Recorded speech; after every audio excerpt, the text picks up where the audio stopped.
estudante e aluno, seja bem-vindo ao canal do Professor Leandro.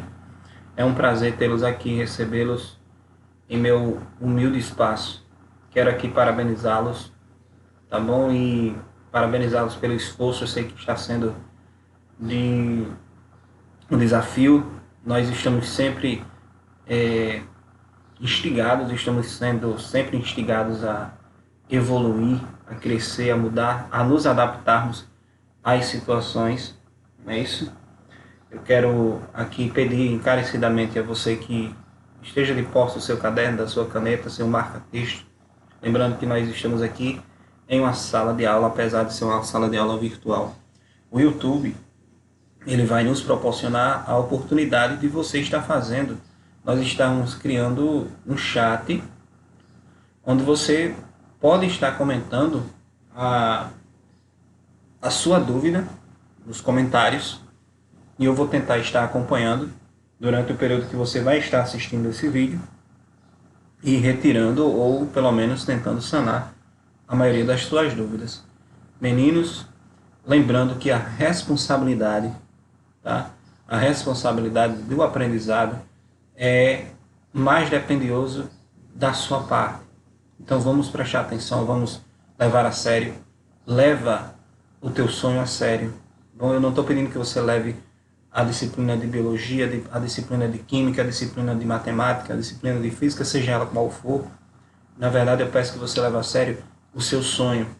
O fato de você estar aqui não é simplesmente para obter uma nota, mas também leve em consideração o aprendizado, o conteúdo, a apreensão desse conteúdo, que muitas vezes vai te salvar lá na prova do Enem, já que vocês serão os alunos nessa linha de frente aí que farão esta avaliação, esse exame esse ano.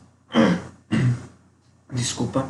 Então, quero começar com vocês, pessoal, sobre a química orgânica, tendo em vista que nós já começamos falando sobre os fundamentos da química orgânica em aulas anteriores. Tá? Nós já tivemos essa oportunidade antes do período da quarentena. Meninos, só para frisar aqui, vocês vão, após a aula, vocês terão um questionário simples, muito simples. Lá no Google Forms eu vou mandar o link para vocês também ao final da aula, tendo em vista que vocês vão estar trabalhando esse assunto durante o dia. Então vocês serão encaminhados para esse questionário, onde responderão lá algumas questões simples só a caráter de fixação para treinar um pouco. Tá bom? Eu agradeço aqui a paciência e sejam muito bem-vindos. Então, sem mais delongas, vamos lá. Pessoal, a química orgânica, até o século XIX, mais ou menos, se acreditava que todos os compostos que nós obtemos, os compostos orgânicos, a gente só poderia retirá-los ou produzi-los ou sintetizá-los a partir de compostos, a partir de seres vivos. Tá? Então vamos fazer essa relação. Nós só conseguiríamos obter compostos orgânicos a partir dos seres vivos. Como assim, professor? Olha, a partir de um animal é que eu conseguiria obter o gás metano, né? CH4, o gás metano. Então, a partir da vaquinha é que eu conseguiria obter o gás metano. A partir, por exemplo,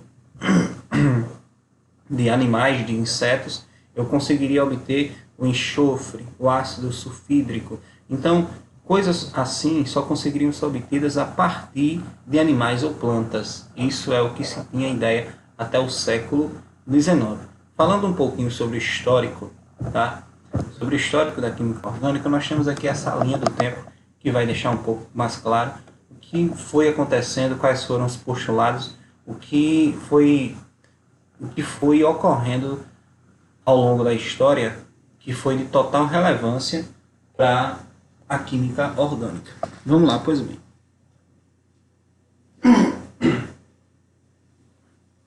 Façam suas anotações, suas devidas anotações, vamos lá. Pessoal, Berger, no ano de 1777, ele toma e faz a seguinte divisão. Olha, gente, a química orgânica, ela estuda os compostos vivos, os compostos derivados dos seres vivos.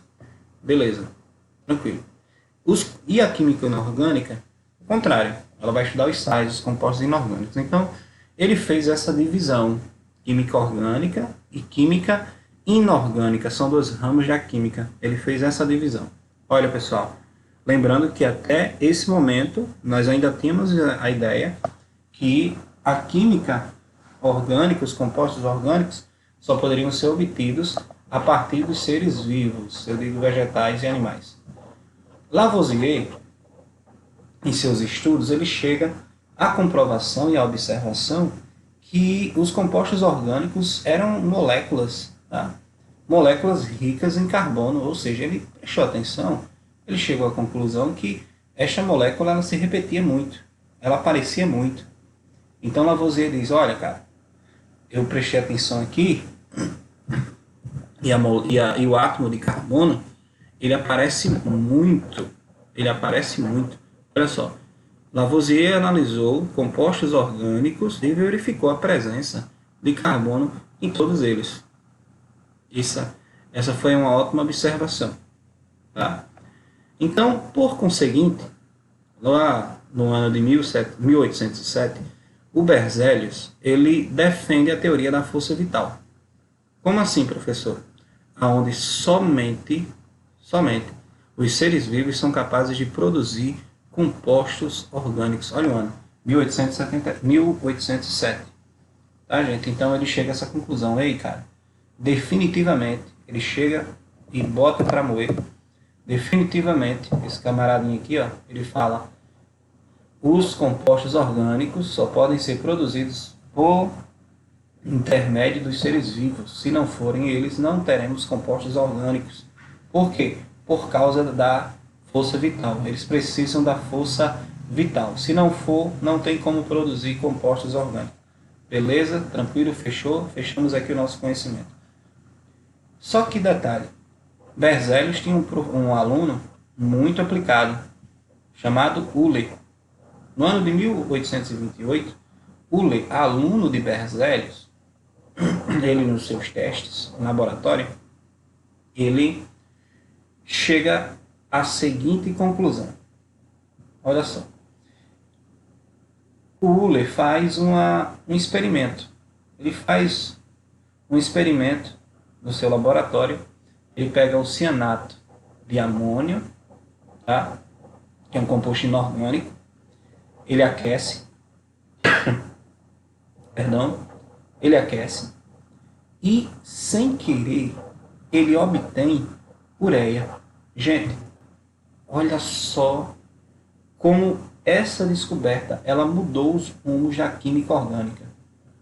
Porque lembra lá, o próprio Berzelius, que é o professor de Euler, ele fala aí, pessoal, a gente só consegue obter compostos orgânicos a partir dos seres vivos, por causa da força vital. Beleza. Aí Euler pega um sal, esquenta e obtém ureia, que é encontrado na urina de animais, né? É encontrado na urina dos seres humanos a ureia, esse composto orgânico. Então ele chega para Berzelius e fala: professor, fiz uma descoberta. Qual, Euler? Eu consegui obter xixi, tá? A partir de um composto inorgânico. Como assim? Isso revolucionou a química orgânica, isso mudou os rumos da química orgânica, gente. Como assim, professor? Olha, a partir daí, chegou-se a ideia que eu vou poder sintetizar, fazer compostos orgânicos, os tão queridos compostos orgânicos, a partir de matéria inorgânica. Isso é importante, gente, porque hoje a gente tem o plástico, nós temos medicamentos que só são possíveis depois dessa descoberta. Então, o que a gente entende? A ciência sempre ela vai dando embasamento para outros teóricos desenvolverem os seus estudos. Isso não significa dizer, pessoal, que, por exemplo, a nossa geração do século XXI, ela seja mais inteligente do que as gerações passadas. Não é isso, mas postulados, descobertas que vão sendo feitas no decorrer do tempo, elas vão servindo de embasamento para novas pesquisas. Hoje nós temos todo esse arcabouço de compostos orgânicos sintetizados em laboratório, justamente pela evolução dessa ciência. Então, o fato de Euler ter conseguido, através do cianeto, né, o cianeto de amônio, e conseguir obter a ureia, isso foi um passo muito gigantesco para a química orgânica. Tá bom? Por último, eu quero falar aqui sobre Kekulé. Kekulé, ele vem fazendo o seguinte, ele vem organizando a química orgânica em postulados. E é isso que a gente vai tratar agora. Kekulé. Então, o conceito mais amplo, né, de química orgânica seria a química a química orgânica é a parte da química que estuda os compostos que contêm carbono, tá certo? Essa é a definição mais generalista da química orgânica e mais conceitual da química orgânica. É a parte da química que estuda os compostos que contêm carbono, tá bom? Antes, o conceito era diferente. Você tinha a química orgânica como a química que estudava os compostos dos seres vivos. Não é. A gente descobriu que o Euler conseguiu fazer ureia a partir de um sal. Tá bom? Então, esse conceito mudou. Porém, há algumas exceções. Depois dessas exceções, nós entraremos aqui nos postulados de Kekulé. Tá bom? Algumas exceções. Nem toda substância que contém carbono é parte da química orgânica. Como, por exemplo, nós temos alguns exemplos aqui de gás carbônico, dióxido de carbono, monóxido de carbono, o ácido cianídrico, ácido carboxílico, não ácido carboxílico, mas o ácido carbônico. Bom, alguns ácidos aqui, alguns sais que eles contêm carbono, porém eles não são parte, tá bom, da química orgânica. Nós podemos citar também o grafite, o diamante, né? São substâncias, são materiais que não são estudados na química orgânica, apesar de terem carbono em sua composição.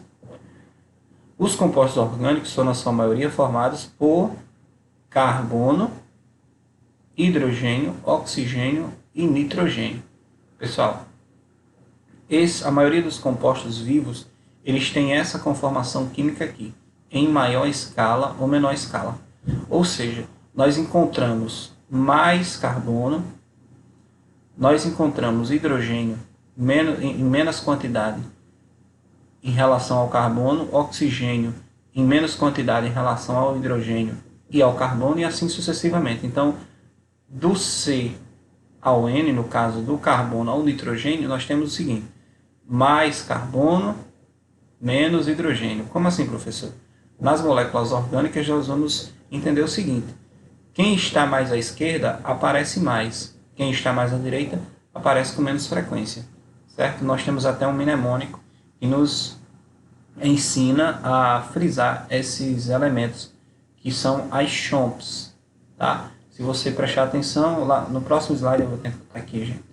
É esse slide mesmo. Se você for juntando cada símbolo desses elementos, você vai ter a palavra CHOMPs. Como assim, professor? C-H-O-M-P-I-S. Então, carbono, hidrogênio, oxigênio, nitrogênio, fosfato, enxofre. Essas letrinhas, esses símbolos químicos, eles vão formar a palavra CHOMPs. Então, as CHOMPs são os elementos vivos, eles formam os elementos dos seres vivos, os compostos orgânicos. Tá bom, pessoal? Então, os átomos diferentes do carbono, em uma substância orgânica, são chamados de heteroátomos. Como assim, professor? Átomos que são diferentes do carbono em uma substância orgânica são chamados de heteroátomos. Eu tenho o carbono aqui e tenho os demais átomos. Olha só, tem o carbono em pretinho aqui e tem os demais elementos. Esses elementos aqui, o hidrogênio, o oxigênio, o nitrogênio, o fosfato e outros elementos que irão aparecer também em menor quantidade, eles vão ser chamados de heteroátomos. Tá bom, pessoal? Se tiver complicado, volta, vê de novo, paralisa o vídeo, faz a sua anotação. Isso é de suma importância. Pois bem, nós vamos passar esse slide, ele é irrelevante, tá bom? Eu quero que vocês tenham em mente o seguinte, pessoal, nós já vimos isso, eu quero dar uma frisada nisso aqui. Nós temos aqui o elemento carbono. Na tabela periódica, o elemento carbono ele vai aparecer com este símbolo, com o C. Veja que ele tem número atômico de 6. Qual o número atômico dele? É igual a 6. Como assim, professor? Ele tem 6 elétrons. Tá bom? Ele tem 6 elétrons. Dando uma olhada aqui, eu tenho um átomo de carbono, gente, aqui. Aí vamos lá a esse conhecimento básico. No centro eu tenho prótons e nêutrons, né? Eu tenho a estrutura aqui do átomo, eu tenho a eletrosfera, aqui eu tenho as camadas de valência aqui. Então, eu tenho os subníveis, né? Aquela questão toda. E eu tenho aqui 6 prótons e 6 nêutrons aqui no centro. Ao redor desse núcleo eu tenho os elétrons aqui que são dinâmicos. Eles se movem aqui por essa eletrosfera. Detalhe, preste atenção que nessa primeira camada eu tenho 2 elétrons. Eles estão em verdes aqui, pessoal. Carga negativa, ó, eles estão em verde. Tenho 2. E note que na próxima camada eu tenho 1, 2, 3, 4 elétrons. Pessoal, deixa eu te falar. Um ponto positivo, muito positivo para o carbono e que permite essa variabilidade e essa flexibilidade do carbono estar se ligando a outras substâncias é justamente porque ele tem 4 elétrons na sua camada de valência. Como assim, professor? Esta última camada aqui do carbono eu vou chamar camada de valência. Ele tem 4 elétrons, mas ele tem que ter 8 elétrons nessa camada de valência. Como assim, professor? Para formar o octeto, ele precisa de mais 4 elétrons. Ou seja, ele pode se ligar a mais 4 elementos para obter, tá? Ou, no caso, fazer mais 4 ligações para obter mais 4 elétrons. Essa é a pegada, tá, gente? Essa é a importância do carbono. Essa flexibilidade dele poder se ligar a elementos, fazer 4 ligações para poder obter o octeto, os seus 8 elétrons na camada de valência. Meninos, vou passar o slide só para vocês frisarem aqui. Cada setinha dessa em preto, ela representa um elétron que essa camada pode receber. Preste atenção que essa primeira camada ela está cheia, ela já tem os seus 2 elétrons, está fechadinha. Essa outra camada, não.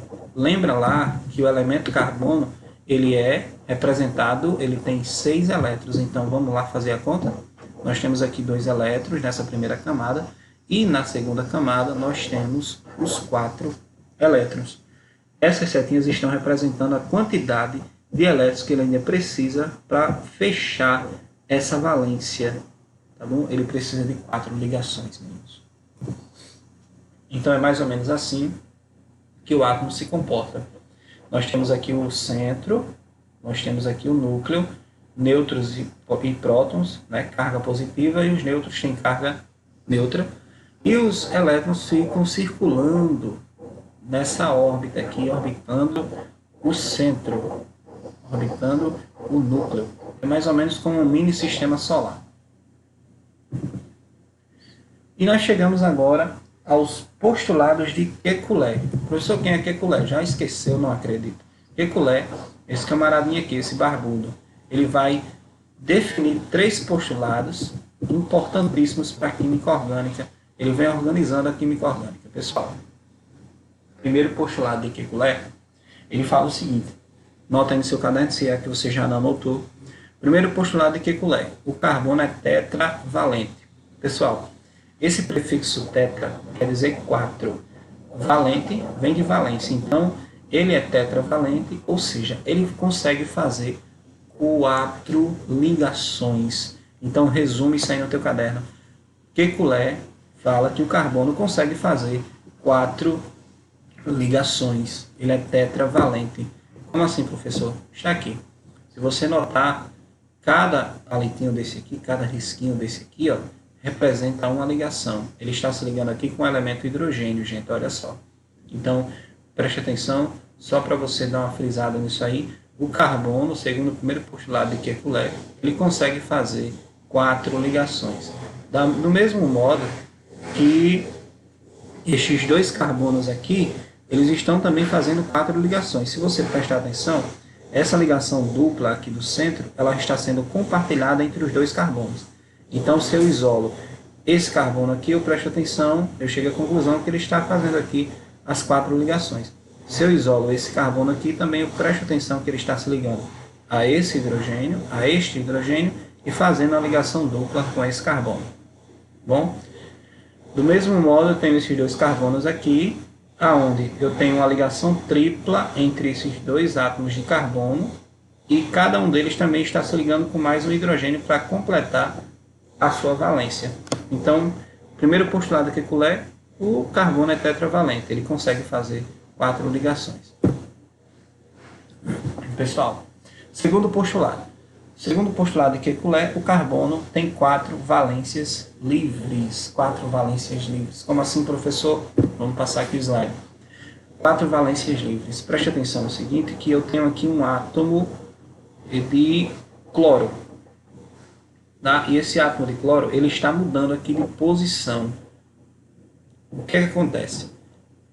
Quando eu digo que o carbono ele tem 4 valências livres, é que cada valência dessa, cada risquinho desse, cada ligação dessa, tem a mesma energia, ou seja, tanto faz eu colocar esse cloro aqui, tanto faz eu colocá-lo aqui, ou em qualquer lugar que eu quiser, das 4 valências do carbono. Então ele tem 4 valências livres, ele tem mesmo nível de energia. Terceiro postulado de Kekulé, o carbono forma cadeias carbônicas. Gente, essa é a pegada do carbono. Ele nos dá a oportunidade de que a gente constitua moléculas enormes, moléculas grandes, como são as moléculas orgânicas, moléculas de gordura, moléculas de proteínas, ácidos nucleicos, como o DNA, como o RNA, tá? Moléculas de carboidratos, amido, polissacarídeos. Então, nós temos aí uma gama de moléculas que são constituída pelos compostos orgânicos. Por quê? Porque o carbono ele tem essa pegada de conseguir dar a oportunidade de a gente constituir elementos enormes, tá, gente? Para não bugar aí. Olha só. Eu tenho um elemento simples aqui, mas só que esse carbono ele consegue se ligar a outro carbono, formando uma molécula maior, e assim por conseguinte. Então, eu tenho moléculas aqui que chegam a... Olha só essa molécula. Os carbonos aqui eles vão fazendo essas ligações entre si, né? E vão formando cadeias. Ele consegue montar cadeias carbônicas.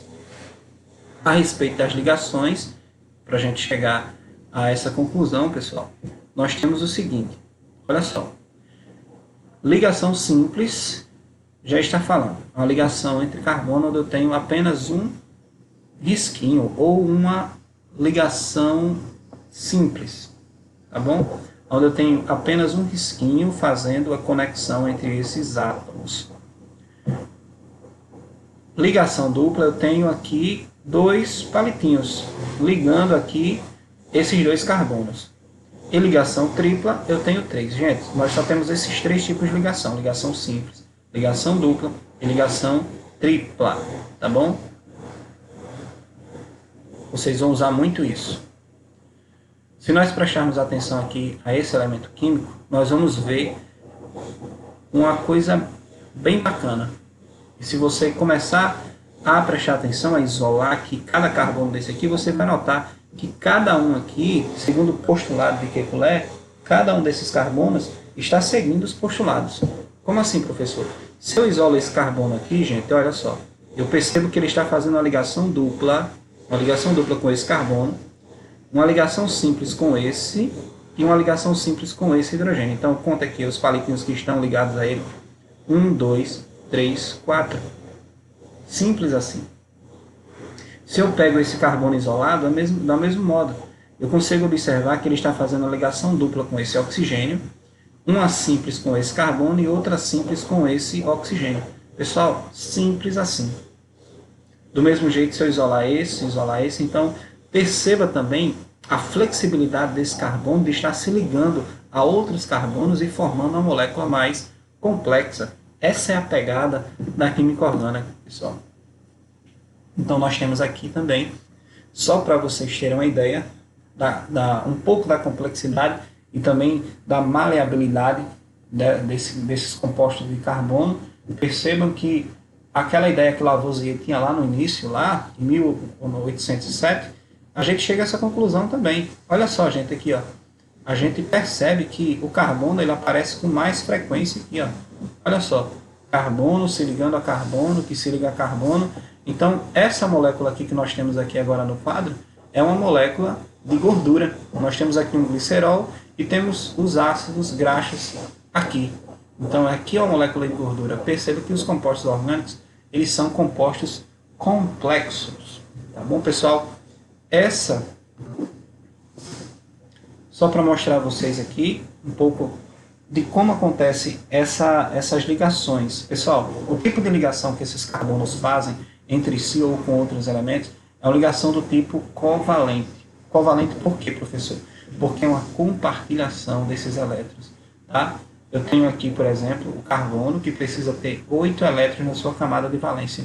Perceba, pessoal, que eu tenho aqui, ó, eu tenho o oxigênio, que precisa ter 8 também na sua camada de valência. Só que o oxigênio, diferentemente do... Tá ok, pessoal? Indiferentemente do carbono, ele precisa de mais 2 elétrons. O carbono não, ele precisa de 4. Então, o que é que acontece aqui? Preste atenção. Veja que aqui dentro dessas bolinhas eu tenho 2 pontinhos pretos. Dentro dessa bolinha eu tenho 2 pontinhos pretos e aqui 2 pontinhos pretos também. O que é que isso significa? Que essa ligação aqui ela está sendo compartilhada, covalente, porque eles estão compartilhando. Tá? Então, o elétron que antes era só do carbono e esse elétron que antes era só do oxigênio está sendo compartilhado. Agora é uma espécie de casamento. Agora ninguém manda em nada sozinho. É um compartilhamento. Eles estão compartilhando elétrons. Então, se você perceber, nessas ligações covalentes, você consegue contar aqui esses elétrons e verificar que agora o carbono está com o seu octeto completo. Por quê? Ele está fazendo ligações com esses 2 oxigênios. Olha, 1, 2, 3, 4, 5, 6, 7, 8. Está completo o octeto. E se você notar também, está completo o octeto do oxigênio e desse outro oxigênio por intermédio das ligações covalentes. Pessoal, quero agradecer a paciência, certo? Qualquer dúvida, deixe nos comentários. Eu vou tentar estar tentando dar essa assistência a você lá aqui no YouTube, tá bom? Deixa o teu comentário que a gente tenta tirar a tua dúvida. Pessoal, muito obrigado. Foco nos estudos, que o teu sonho está mais perto do que tu imagina. Tá bom? Deus abençoe você em nome de Jesus.